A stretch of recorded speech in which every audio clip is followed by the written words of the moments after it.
Hai adik-adik, kembali lagi dengan Kak Rina di online class 101. Kali ini kita akan belajar kelas 4 tema 5, subtema 2, pahlawanku kebanggaanku. Di pembelajaran 5 kita akan belajar matematika, IPS, dan SBDP di halaman 82 sampai dengan 88. Adik-adik untuk melihat video lain bisa klik di kanan atas videonya, nanti akan ada rekomendasi playlist dan juga pembelajaran lain ya, tapi sesuai dengan judulnya. Kalau mau lihat yang lebih lengkap bisa klik di kolom deskripsi, nanti akan ada daftarnya. Misalnya adik-adik mau lihat semua tema di kelas 4, berarti pilih ini.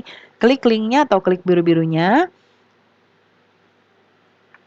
Nah, nanti kita akan masuk ke daftar playlist kelas 4.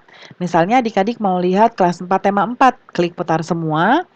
Nanti di sebelah kanan akan ada daftar pembelajarannya. Misalnya di sini adik-adik bisa cari ya, bisa cari dari subtema berapa, pembelajaran berapa, dan halaman berapa. Nah, kata Beni, tahukah kamu siapa pahlawan Indonesia yang dijuluki sebagai Bapak Pendidikan Nasional? Tahu ya pasti ya, Ki Hajar Dewantara. Nah, adik-adik boleh dibaca dulu bacaan tentang Ki Hajar Dewantara ini ya. Di post dulu boleh atau baca di buku sendiri. Dan di halaman berikutnya ini kita akan menjawab pertanyaan berdasarkan teks tadi. Pertanyaan yang Kak Rina buat ada 4. Pertama, mengapa Ki Hajar Dewantara dikenal sebagai Bapak Pendidikan?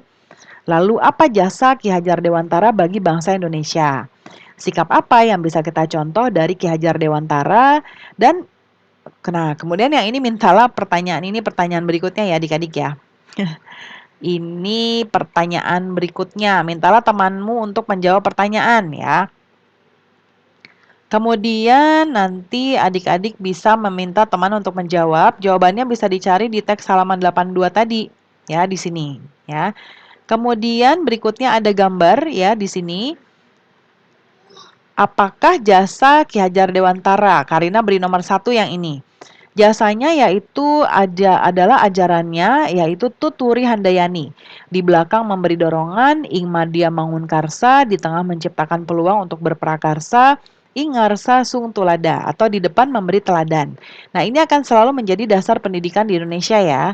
Untuk mengenang jasa-jasa Ki Hajar Dewantara, pihak penerus perguruan Taman Siswa mendirikan Museum Dewantara Kirtigria Yogyakarta untuk melestarikan nilai-nilai semangat perjuangan Ki Hajar Dewantara.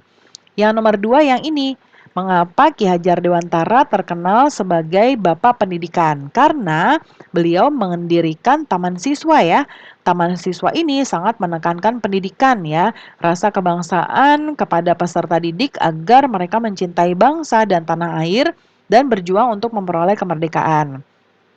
Lalu yang ketiga, yang ini, sikap apa yang bisa kita contoh? Nah, pastinya yang bisa kita contoh adalah sikap kepahlawanan Ki Hajar Dewantara, yaitu rela berkorban, cinta tanah air, dan selalu mengedepankan kepentingan bersama, jiwa persatuan dan kesatuan, dan juga semangat nasionalisme yang tinggi.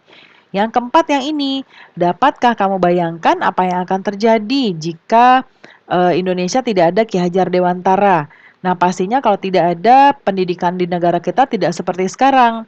Ya, jadi sebagai Bapak Pendidikan Nasional, beliau telah meletakkan dasar-dasar pendidikan saat itu yang menjadi dasar pendidikan pada saat ini. Beliau mempersiapkan diri dan peserta didik untuk melindungi bangsa dan negara kita. Ki Hajar Dewantara adalah pahlawan pendidikan Indonesia. Berkat beliau, kita bisa bersekolah seperti sekarang ya. Kalau zaman dahulu hanya kalangan bangsawan saja yang bisa sekolah adik-adik. Ya. Nah, kemudian berikutnya di sini kita akan bernyanyi ya.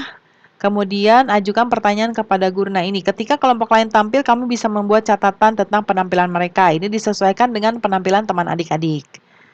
Ya, lalu kita sekarang ke materi garis atau matematika. Nah, ini ada kabel adik-adik. Ya, tulis penjelasan tentang kabel pada tiang listrik sehubungan dengan pelajaran garis dan sinar. Nah, Karina sudah buat di sebelah kanan ya. Nah, ini coba lihat. Ini sudut, ya ini sudut tumpul, ini sudut lancip. Nah, ini adalah garis berpotongan tidak tegak lurus ya. Kalau yang ini garis sejajar nih, yang X ya. Nah, dari gambar tersebut dapat dijelaskan seperti ini. Jadi ada garis ini terdapat garis sejajar, garis berpotongan tidak tegak lurus, lalu ada sudut lancip dan sudut tumpul. Kemudian apa yang terjadi jika kabel tersebut saling berpotongan? Nah, kalau saling berpotongan ini tidak ada arusnya ya, karena jika kabel itu berpotongan artinya satu sama lain tidak menyatu dan tidak terjadi aliran arus aliran listrik. Nah, kemudian gambar ini adalah gambar, kincir angin ya adik-adik ya. Nah, apakah kamu menemukan gambar? Ada juga ya, yang pertama adalah ini yang ada di kincir anginnya. Ini adalah garis berpotongan tegak lurus, sudutnya semuanya siku-siku.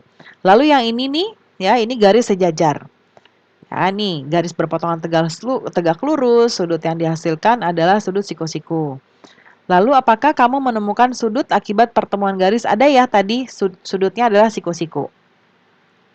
Kemudian gambar pertemuan garis berbentuk sudut pada kertas berpetak ya. Nah, ini Karina buat seperti ini.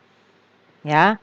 Nah, ini tidak tegak lurus ya, sudutnya ada yang lancip dan ada yang tumpul. Dan kalau yang seperti ini dia siku-siku. Kesimpulannya dari gambar yang dibuat, dapat disimpulkan bahwa akibat dari pertemuan garis yang dibuat dihasilkan sudut siku, sudut lancip, dan sudut tumpul. Nah, pembelajaran kita sudah selesai ya adik-adik.